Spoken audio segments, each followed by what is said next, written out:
हम अपना chapter continue करते हैं बायोटेक्नोलॉजी, जिसके अंदर लास्ट टाइम हमने जीनोम लाइब्रेरी कंटिन्यू किया था। अच्छा, लेक्चर नंबर 5 है ये हमारा, जिसके अंदर हम कंटिन्यू करेंगे डीएनए सीक्वेंसिंग वाला टॉपिक। बहुत इंटरेस्टिंग टॉपिक है, थोड़ा सा समझने वाला है। तो इसके लिए पहले बेसिक्स पता होनी चाहिए। डीएनए सीक्वेंसिंग होता क्या है, या उससे भी पहले डीएनए क्या होता है, डीएनए किन चीज़ों से मिलके बना होता है। तो यहाँ पर यही चीज़ लिखी हुई है कि DNA is made up of 4 type of deoxy ribo nucleotides. Nucleotides basically क्या होते हैं, छोटे छोटे यूनिट्स होते हैं, मोनोमर्स होते हैं, जो मिलके हमारा डीएनए फॉर्म कर रहे होते हैं इस तरह से। तो ये 4 तरह के होते हैं, एडेनिन, गुआनिन, थाइमीन, साइटोसिन। ये सारी बेसिक चीज़ें क्रोमोसोम एंड डीएनए वाले चैप्टर में हमने पढ़ी थी। तो 4 तरह के हमारे पास न्यूक्लियोटाइड्स मौजूद होता है, और हर डीएनए का जो सेगमेंट होता है या फ्रेगमेंट होता है, उसके पास स्पेसिफिक सीक्वेंस होती है इन 4 न्यूक्लियोटाइड्स की। जैसे ए जी जी सी टी, इस तरह करके ये फर्दर अलग अलग तरह से सीक्वेंसिंग इसकी अरेंजिंग हुई होती है। तो इसकी जो सीक्वेंस होती है, अगर उसको डिटरमाइन करेंगे हम, तो उसका जो पूरा प्रोसेस होता है, उस प्रोसेस को हम क्या कहते हैं, डीएनए सीक्वेंसिंग या जीन सीक्वेंसिंग भी कह सकते हैं। To determine the exact sequence of these nucleotide called as DNA sequencing. अच्छा, इसको यहाँ पर पहले देख लेते हैं, थोड़ा सा समझ लेते हैं। सपोज हमारे पास कोई भी ह्यूमन का सेल है या किसी भी ऑर्गेनिज्म का सेल होगा, तो उस सेल के अंदर न्यूक्लियस होता है, न्यूक्लियस के अंदर मौजूद होता है क्रोमोसोम, और फिर मज़ीद ये अंदर से इसके अंदर मौजूद होगा डीएनए होगा आपका, और डीएनए का छोटा सा फ्रेगमेंट होगा, या उसके अंदर ही जीन वगैरह ये सारी चीज़ें मौजूद होती हैं। तो जीन की अरेंजमेंट, यानी उसका जीन क्या है, बेसिकली उसका वो पार्ट जिसके अंदर सारी इंफॉर्मेशन कैरी हुई हुई है। तो डीएनए सीक्वेंसिंग कहलाती है वो, कि अगर हम उसकी सीक्वेंस फाइंड कर लें, जैसे कि अभी मैंने बताया था कि 4 तरह के न्यूक्लियोटाइड्स होते हैं और ये अलग अलग सीक्वेंस में अरेंज हुए हुए होते हैं। तो यहाँ पर सपोज ए जी सी टी सी ए इस तरह से करके, तो इसकी सीक्वेंस हमें डिटरमाइन करनी होती है। तो इस पूरे प्रोसीजर को हम क्या कहते हैं, डीएनए सीक्वेंसिंग, या तो फिर जीन सीक्वेंसिंग भी कह सकते हैं। अच्छा, अब ये करना ज़रूरी क्यों होता है, इसकी एप्लीकेशन क्या होती है, और मकसद क्या होता है इसको करने का, तो वो थोड़ा सा एक ओवरव्यू कर लेता है, क्योंकि इतना बड़ा काम अगर करने जा रहे हैं तो उसका मकसद भी पता होना चाहिए। तो हमें पता है कि डीएनए के अंदर क्या होती है, सारी इंफॉर्मेशन मौजूद होती है in the form of small packets. ठीक, जैसे कि अगर कोई ऑर्गेनिज्म है, उसका hair colour, I Q, skin colour, texture, हर चीज़, यहाँ तक कि मतलब एक ऑर्गेनिज्म की जितनी इन्फॉर्मेशन है वो कहाँ होगी, उसके डीएनए के अंदर मौजूद होगी। तो बेसिकली डीएनए क्या है, एक रेसिपी है। अगर हमें किसी डिश के बारे में जानना हो तो हम उसकी रेसिपी निकाल के देखते हैं, तो हमें अंदाज़ा हो जाता है कि ये डिश किस टाइप की होगी। कि अगर हम कुछ मीठा बना रहे हैं तो उसके अंदर फिर उसकी रेसिपी में उसके वाले इंग्रेडिएंट्स होंगे, शुगर लाजमी मौजूद होगी, और फर्दर जो भी चीज़ें उसके लिए रिक्वायर्ड है। अगर कोई स्पाइसी खाना बन रहा है तो उसके स्पाइसेस मौजूद होंगे उसकी रेसिपी में, तो हम रेसिपी देख के डिश के बारे में बता सकते हैं। इसी तरह अगर हमें डीएनए के बारे में इंफॉर्मेशन हो तो हम किसी ऑर्गेनिज्म के बारे में भी बता सकते हैं। तो इसका फ़ायदा क्या होता है डीएनए सीक्वेंसिंग का, कि हमें अमाइनो एसिड की सीक्वेंसिंग भी पता चल जाती है। अमाइनो एसिड्स क्या होते हैं, कि हमें पता है कि हमने टॉपिक एक पढ़ा था जीन एक्सप्रेशन का, कि जो जीन्स होती हैं वो अपने आप को एक्सप्रेस करती हैं इन the form of polypeptide chain या प्रोटीन की चेन, और वो प्रोटीन की चेन छोटे छोटे यूनिट से मिलकर बनी होती है, जिनको हम नाम देते हैं अमाइनो एसिड का।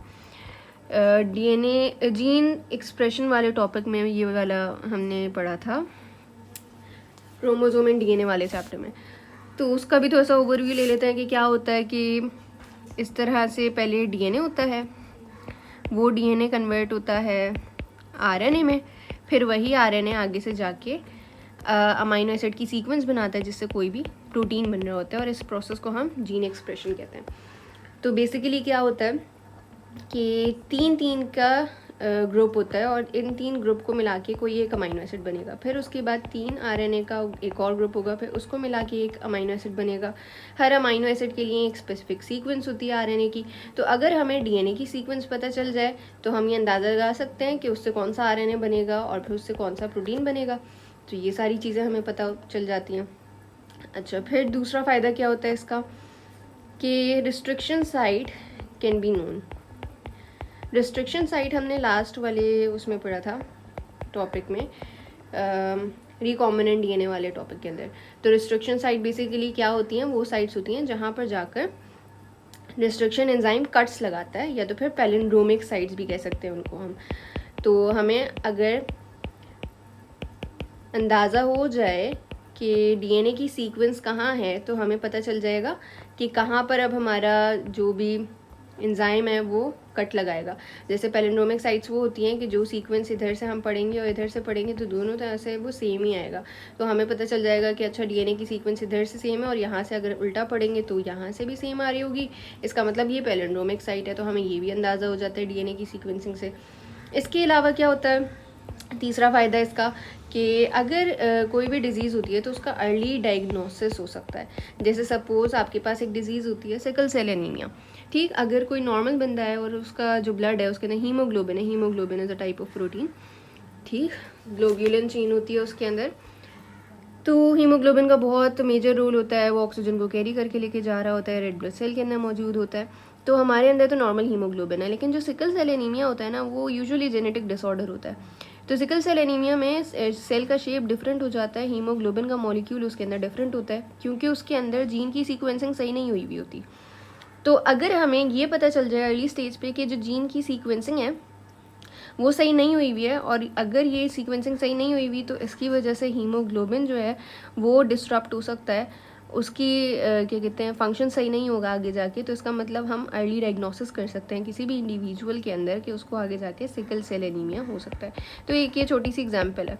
अच्छा, ये सारी एग्जांपल्स आई गेस आगे लिखी हुई हैं, शायद अभी फ़िलहाल इस टॉपिक के ना लिखी नहीं है, लेकिन इस टॉपिक को समझने के लिए एक छोटा सा इंटरेस्टिंग सा पार्ट था ये, तो इसलिए हम पढ़ रहे हैं। इसके अलावा एक और फंक्शन हो सकता है इसका कि एवोल्यूशनरी रिलेशनशिप फाइंड कर सकते हैं हम। अब ये किस तरह से होगा कि सपोज़ हम क्या कर सकते हैं कि हमने एक जगह ह्यूमन की पूरी सीक्वेंस निकाली, ह्यूमन के डीएनए की सीक्वेंसिंग हमने कर ली, दूसरी जगह हमने कोई भी बंदर ले लिया, ठीक है, और उसके डीएनए की सीक्वेंसिंग कर ली हमने।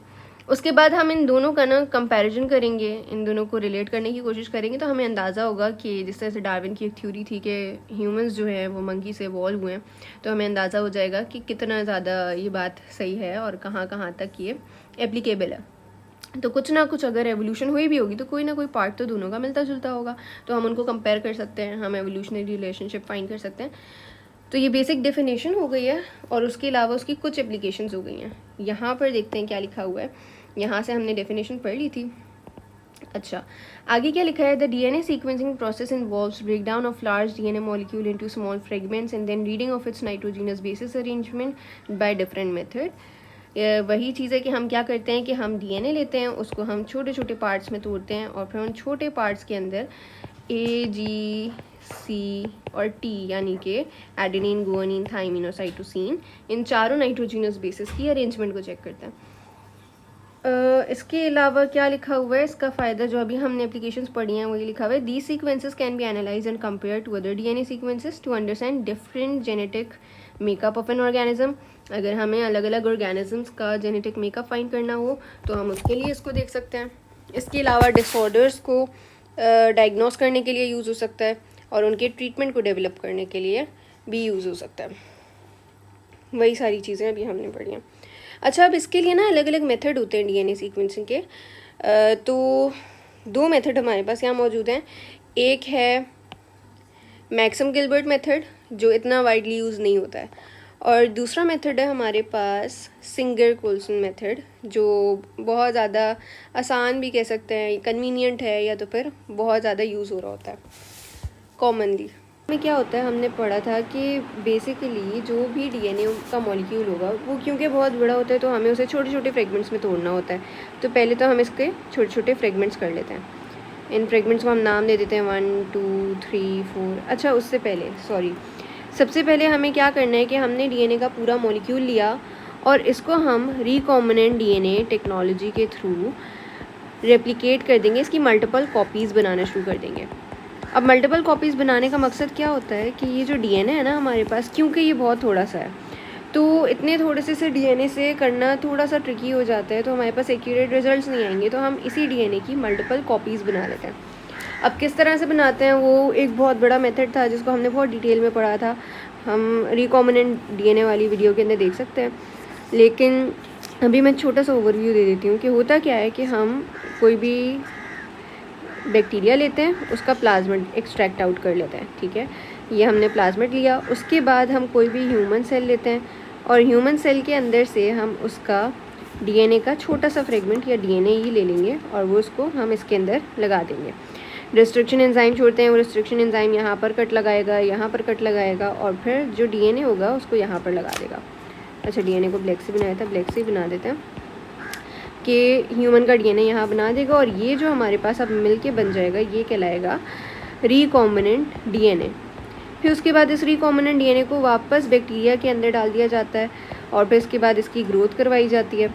ये वही पुराना वाला जो हमारे पास प्लाज्मिड था वो आ जाएगा और यहाँ पर ह्यूमन का डीएनए लगा हुआ होगा। ये रिकॉम्बिनेंट डीएनए हमने इंट्रोड्यूस करवा दिया होस्ट सेल के अंदर, किसी बैक्टीरिया के अंदर। फिर इसको हम मज़ीद मल्टीप्लाई करवाते हैं, हमारे पास बहुत सारे डीएनए बनना शुरू हो जाते हैं।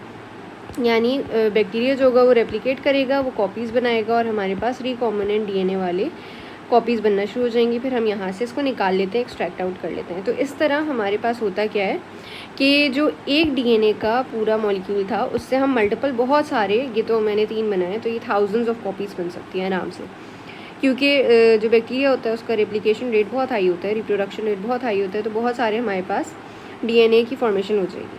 सही, तो सबसे पहले हमने ये कर लिया। फिर उसके बाद हम क्या करते हैं कि हमारे पास ये जो बहुत सारे डीएनए आए होंगे इनको पीसीआर के थ्रू पास करवाते हैं, यानी पीसीआर प्रोसेस इसके ऊपर करेंगे। पीसीआर भी हमने पढ़ा था, उसके लिए भी मेरी पिछली वीडियो लेक्चर्स हैं, तो अगर पढ़ना हो तो वहाँ से देख सकते हैं। मैं इसका भी छोटा सा ओवरव्यू दे देती हूँ, या बल्कि हम इसको इसमें देख ही लेते हैं कि क्या हो रहा है। तो हमने जो मल्टीपल कॉपीज़ बनाई थी, अब क्या करेंगे कि जो डीएनए का फ्रेगमेंट है हम उसको, ये जो डीएनए के फ्रेगमेंट्स हैं इनको हम छोटे छोटे पार्ट्स में तोड़ देंगे और ये छोटे छोटे पार्ट्स हो जाएंगे। पीसीआर के अंदर हम क्या करते हैं कि हमने इस तरह से करके 4 ट्यूब्स दी, 4 टेस्ट ट्यूब्स होती हैं पीसीआर मशीन के अंदर, उनको एंटर कर रहे होते हैं। ये सारा प्रोसेस हम पहले पढ़ चुके हैं। तो बेसिकली होगा ये कि पीसीआर के लिए हमारी जो रिक्वायरमेंट होती है, हमें क्या क्या चाहिए होता है। सबसे पहले हमें चाहिए होता है डीएनए पॉलीमरेज। पॉलीमरेज का काम क्या होता है कि वो जो भी चेन बन रही होगी डीएनए की उसको वो कंटिन्यू करवाता है। यहाँ से चेन बनाएगा, ठीक है, इसको कंटिन्यू करवाएगा आगे से। तो ये सिर्फ कंटिन्यू करवाता है, ये इनिशिएट नहीं करवाता। तो इनिशिएट करवाने के लिए भी हमारे पास कोई ना कोई मॉलिक्यूल होना चाहिए, जिसे हम कहते हैं डीएनए प्राइमर। तो डीएनए प्राइमर क्या करता है कि वो आके अटैच हो जाता है और ये बनाना शुरू करता है, और ये सिर्फ इनिशिएट करेगा डीएनए प्राइमर, और ये कंटिन्यू करवाएगा जो आपका डीएनए पॉलीमरेज है। फिर उसके बाद आपके पास एक बहुत लंबी चेन बन जाती है, लेकिन ऑब्वियसली ये जो चेन बन रही है ये छोटे छोटे यूनिट से बनती है, यानी कि आपको न्यूक्लियोटाइड्स भी चाहिए। ये सारी चीज़ें हम पीसीआर वाले टॉपिक में पढ़ चुके हैं। तो छोटे छोटे न्यूक्लियोटाइड्स भी चाहिए होते हैं जो आके अटैच होंगे, और उसके अलावा हमें रिक्वायर्ड होता है आपका एक special type of dideoxy nucleotide होता है। डाई डीऑक्सी न्यूक्लियोटाइड क्या होता है? बेसिकली जो आपके पास डीएनए होता है वो मिलके बना होता है डीऑक्सी राइबो न्यूक्लिक एसिड से, यानी इसके अंदर एक ऑक्सीजन की कमी होती है। ये इसकी फुल फॉर्म है। अच्छा, और उसके बाद डाई डीऑक्सी का मतलब क्या है कि इसके अंदर 2 ऑक्सीजन की कमी होगी। इसको मैं डायग्राम से बता देती हूँ, एक बहुत अच्छी सी डायग्राम मुझे मिली है।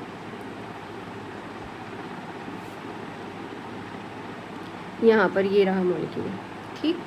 तो अब बेसिकली इसके अंदर हो क्या रहा है, ये आपके पास डीऑक्सी न्यूक्लिक एसिड है जो आपके पास नॉर्मल डीएनए होता है। तो देखो, नॉर्मल डीएनए के अंदर आपका जो फॉर्मूला होता है वो होता है C5H10O4, और डाई डीऑक्सी न्यूक्लियोटाइड का फॉर्मूला क्या होता है? C5H10O3। तो एक इससे कम हो गया। इसके अंदर जो आपका राइबोस शुगर होती है उसके अंदर जो ऑक्सीजन होते हैं वो बेसिकली 5 ऑक्सीजन होते हैं। डीऑक्सी के अंदर वही 5 में से एक ऑक्सीजन कम होके कितने हो जाते हैं? 4 ऑक्सीजन हो जाते हैं। और डाई डीऑक्सी में क्या होता है कि इसी 5 में से 2 कम होके 3 ऑक्सीजन रह जाते हैं। अब इसका फ़ायदा क्या होता है? हम ये वाला डाई डीऑक्सी क्यों यूज़ कर रहे हैं? डाईडिऑक्सी इसलिए यूज़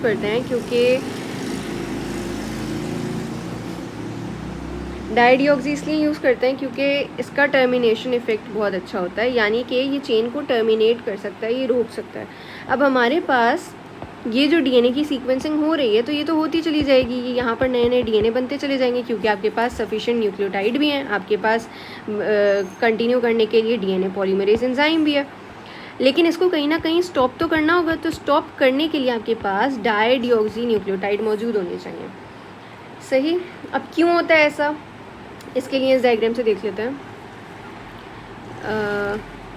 ये वाली डायग्राम, यहाँ पर क्या हुआ है कि ये नॉर्मल जो न्यूक्लियोटाइड है ना, उसके अंदर होता ये है कि यहाँ पर OH लगा हुआ होता है। इस डायग्राम में भी अगर हम देखें तो ये जो नॉर्मल डीएनए का मॉलिक्यूल होता है, जिसके अंदर ये रहा नॉर्मल डीएनए का जो मॉलिक्यूल होता है,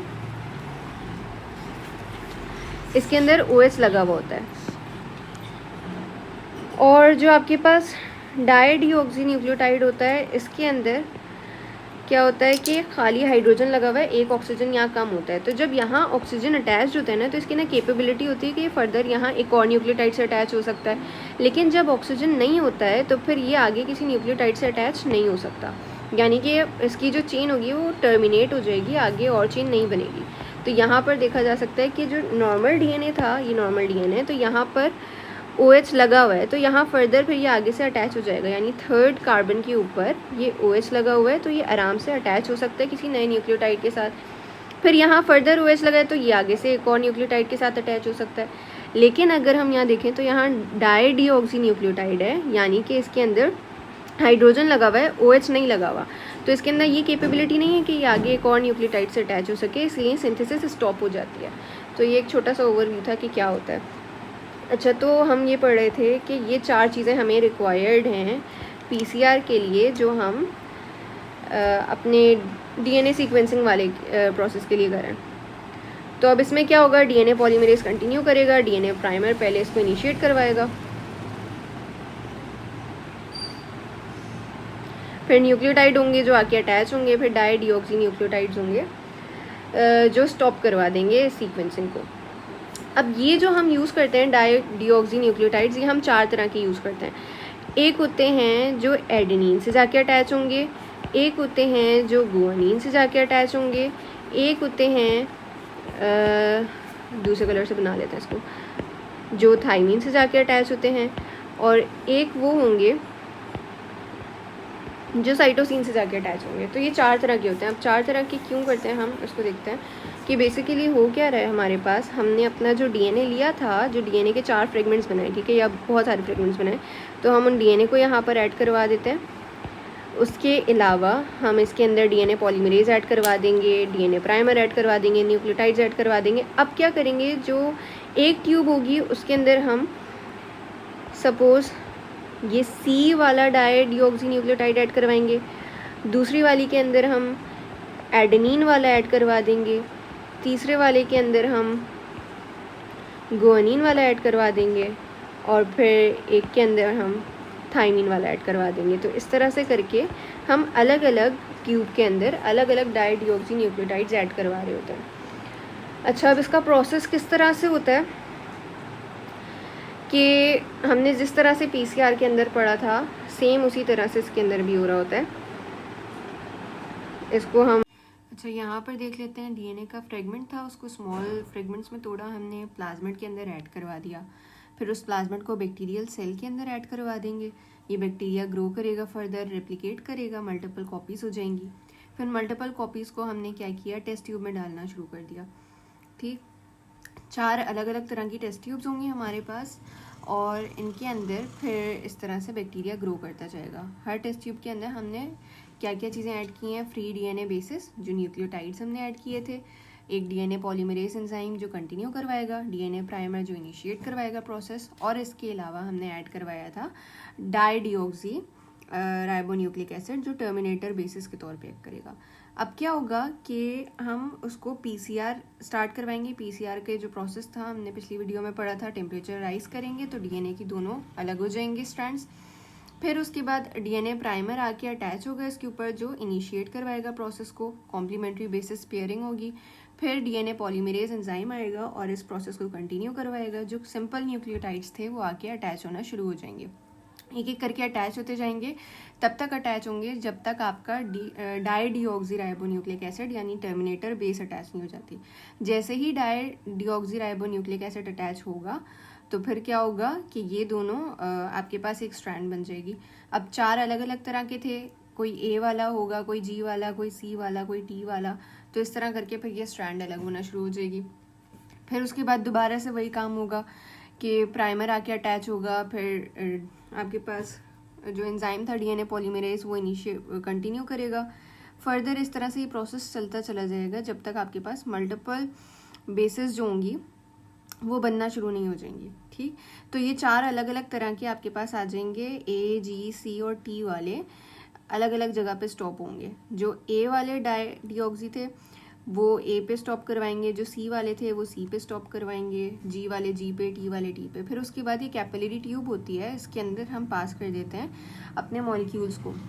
होता क्या है बेसिकली, ये इलेक्ट्रोफोरेसिस का प्रोसेस होता है। इलेक्ट्रोफोरेसिस के अंदर ये जो छोटे वाले जितने डीएनए होते हैं वो आगे रहते हैं और जो बड़ी लेंथ वाले होते हैं वो पीछे रहते हैं।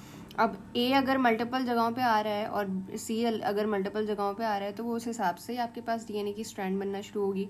फिर ये लेज़र के थ्रू पास होते हैं, तो आपके पास जो लेज़र होती है ना वो अलग अलग कलर्स शो करना शुरू कर देती है। जैसे अगर एडेनिन है उसके लिए green colour, blue colour cytosine के लिए, येलो कलर गुआनिन के लिए, रेड कलर थाइमिन के लिए। इस तरह से अलग अलग बेस पेयरिंग के अलग अलग जो नाइट्रोजिनस बेसेस होंगे उनके लिए अलग अलग कलर्स आना शुरू हो जाएंगे। पहले छोटे वाले डीएनए आएंगे, फिर बड़े वाले डीएनए आएंगे जो लॉन्ग स्ट्रैंड्स होंगे, और इस तरह करके आपके पास एक पूरी सीक्वेंस आना शुरू हो जाएगी। जैसे ए, जी, सी, टी, इस तरह करके। फिर हम देख लेते हैं कि कहाँ पर कौन सी पेयरिंग है। ये इस तरह से करके हम पूरी सीक्वेंस फाइंड कर सकते हैं। यहाँ से देख लेते हैं हम कि सपोज हमारे पास ये डीएनए का मॉलिक्यूल था, ठीक है। इसके ऊपर ये अलग अलग बेसेस लगे हुए हैं और ए, जी, सी, टी इस तरह से करके। अब क्या होगा यहाँ पर, सपोज हमारा ये पूरा बनता चला गया, इसके साथ जो जो बेस पेयरिंग होनी थी वो होती चली गई। आखिर में हमारे पास ए था, सपोज कर लेते हैं, ठीक है। तो अब यहाँ पर क्या होगा कि जो आगे अटैच हुआ है ना न्यूक्लियोटाइड वो स्टॉप करवाने वाला होगा। स्टॉप करवाने वाला मतलब है कि डाईडीऑक्सीराइबोन्यूक्लिक एसिड होगा। तो ये जब अटैच होगा, अगर ये ए वाला है तो ये ए पे आके अटैच हो जाएगा, ठीक है, और फिर यहीं से ये टर्मिनेट हो जाएगा, यानी ये बाहर निकल जाएगा। और ये चीज़ जो आपकी पूरी होगी ये फिर बाहर निकल जाएगी, एक अलग सीक्वेंस आ जाएगी आपके पास जो इसकी कॉम्प्लीमेंट्री सीक्वेंस होगी, ठीक है। इसकी कॉम्प्लीमेंट्री सीक्वेंस मतलब ए के सामने टी होना चाहिए, जी के सामने सी, सी के सामने जी, इस तरह करके सो ऑन। तो हमारे पास ये एक सीक्वेंस आ जाएगी। तो बस ये छोटा सा काम था। तो इसीलिए हम अलग अलग जो ऐड करवा रहे थे डाईडीऑक्सीराइबोन्यूक्लिक एसिड, तो सी, ए, जी और टी अलग अलग वाले हमने ऐड करवाए थे और फिर उसके बाद ये हमारे पास सीक्वेंस आना शुरू हो गई थी। तो इस हिसाब से हमारे पास अलग अलग सीक्वेंस बनेगी। अब जैसे जी यहाँ पर आ गया है तो इसका मतलब हमारे पास इतनी छोटी सीक्वेंस बनेगी। सी यहाँ पर आया है तो सी वाली सीक्वेंस इतनी बड़ी बनेगी। टी यहाँ आया है तो टी वाली सीक्वेंस इतनी बड़ी बनेगी। फिर जब इसको हम इलेक्ट्रोफोरेसिस के थ्रू पास करवाते हैं तो क्या होता है, छोटे वाले पहले ऊपर चले जाते हैं और बड़े वाले फिर नीचे रहते हैं। तो इस तरह से हमारे पास होता बेसिकली ये है कि सीक्वेंस आना शुरू हो जाती है, यानी शुरू के छोटे वाले फिर बड़े वालों की सीक्वेंस आना शुरू हो जाएगी, जैसे हमने वीडियो में देखा था। अच्छा, अब इसको जल्दी से बुक से देख लेते हैं, ये बहुत बड़ा टॉपिक हो गया। यहाँ पर क्या लिखा हुआ है, another early developed method of gene sequencing is called single Coulson method और डाईडीऑक्सी चेन टर्मिनेशन मेथड। वही बात हमने की है कि डाईडीऑक्सी जो होता है वो चेन को टर्मिनेट करवा रहा होता है, स्टॉप करवा रहा होता है।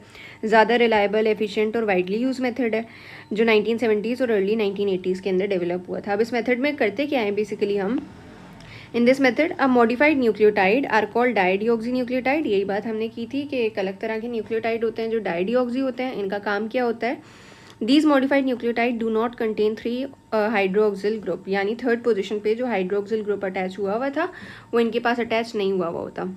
इसको यहाँ से हमने देखा था कि इसके अंदर हमने देखा था कि डाईडीऑक्सी न्यूक्लियोटाइड है तो यहाँ पर OH के बजाय सिर्फ H है और यहाँ पर OH है जो नॉर्मल वाला होता है। तो इसीलिए हम इसको मॉडिफाइड कहते हैं कि इसके पास एक चीज़ की कमी है। अच्छा, तो अब आगे क्या लिखा हुआ है, which is required for DNA elongation, यानी डीएनए की एलोंगेशन के लिए रिक्वायर होते हैं। देन डी यानी deoxy dideoxynucleotides are incorporated into growing DNA chain by DNA polymerase. वही बात जो हमने की थी कि डीएनए पॉलीमरेज एंजाइम एक्ट करता है और वो चेन को बढ़ाना शुरू करता है, कंटिन्यू करता है, और फिर चेन टर्मिनेशन किसकी वजह से हो रही है? एक्चुअली डाइडिऑक्सी की वजह से हो रही है। उसके बाद क्या होगा? In this way a series of DNA fragment of different length are generated. अलग अलग लेंथ के आ जाएंगे। अलग अलग लेंथ के किस तरह से आ रहे हैं हमारे पास? कि कुछ होंगे जो सिर्फ टी पे ख़त्म हो रहे होंगे, कुछ होंगे जो शुरू में ख़त्म हो रहे होंगे, कुछ होंगे जो बाद में ख़त्म हो रहे होंगे। ठीक, यहाँ पर और सबके ऊपर देखो तो यहाँ अलग अलग कलर से शो किया हुआ है, सबके लिए अलग अलग कलर यूज़ हुआ हुआ है। तो यही बात हमने की थी कि जो पहले आ जाएगा वो पहले छोटी चेन बना लेगा, जो बाद में आएगा वो बड़ी चेन बनाएगा। यहाँ पर इन्होंने 4 PCR ट्यूब्स रखी हैं, हर एक के अंदर उन्होंने अलग अलग वाले रखे हैं। किसी में एडेनिन, गुआनिन, थाइमिन, साइटोसिन, सबके अंदर चारों में अलग अलग है। उसके बाद क्या होगा कि हम इसको जब इलेक्ट्रोफोरेसिस मशीन के थ्रू पास करवाते हैं तो इस तरह का एक रीडिंग आना शुरू हो जाती है कि टी वाले हमारे पास कितने आ रहे हैं। सबसे पहले हमारे पास कौन सा आया? जी वाला आया, इसकी लेंथ छोटी होगी इसलिए ये पहले आ गया। फिर ए वाला आया, फिर सी वाला आया, फिर टी वाला आया, फिर दोबारा जी आया। तो अलग अलग कलर्स की वजह से हम इसको डिस्टिंग्विश कर सकते हैं कि चारों में से कौन सी आपके पास बेस आ रही है। फिर हम उसको लाइन से लिखते जाते हैं कि पहले जी था, फिर ए है, फिर सी है, तो हमने लिख दिया जी ए सी, फिर टी जी ए, इस तरह करके हमने पूरा एक सीक्वेंस बना ली। तो बेसिकली हो क्या रहा है कि इलेक्ट्रोफोरेसिस के थ्रू ये टेक्निक हम यूज़ कर रहे होते हैं, इलेक्ट्रोफोरेसिस के थ्रू हम इसको पास कर रहे होते हैं। अब यहाँ पर क्या लिखा हुआ है? In this way a series of DNA fragment of different length are generated. अलग अलग लेंथ के जनरेट होना शुरू हो जाते हैं। These fragments are separated by gel electrophoresis. Gel electrophoresis की टेक्निक के थ्रू हम इसको सेपरेट करते हैं अलग अलग। And the sequence can be determined by reading the band pattern from the gel. और फिर ये जो सीक्वेंस हमने डिटरमाइन किया ये हमने कैसे किया? इसके थ्रू किया। अच्छा, फिर उसके बाद क्या है? By this method longer fragments up to several thousand bases in length can be sequence. यानी जितनी ज़्यादा लेंथ के भी करना चाहें हम कर सकते हैं आराम से उसको सीक्वेंस। तो बस ये मेथड था इसके अंदर। जेल इलेक्ट्रोफोरेसिस वही सारी चीज़ें जो हमने अभी ओवरव्यू कर लिया है उसका, लेकिन इसको डिटेल में आगे पढ़ लेंगे। तो ये भी कोई इतना मुश्किल टॉपिक नहीं है। नेक्स्ट वीडियो लेक्चर के अंदर हम कंटिन्यू करते हैं। ये मैक्सिम गिलबर्ट मेथड भी है और फिर उसके बाद जेल इलेक्ट्रोफोरेसिस है।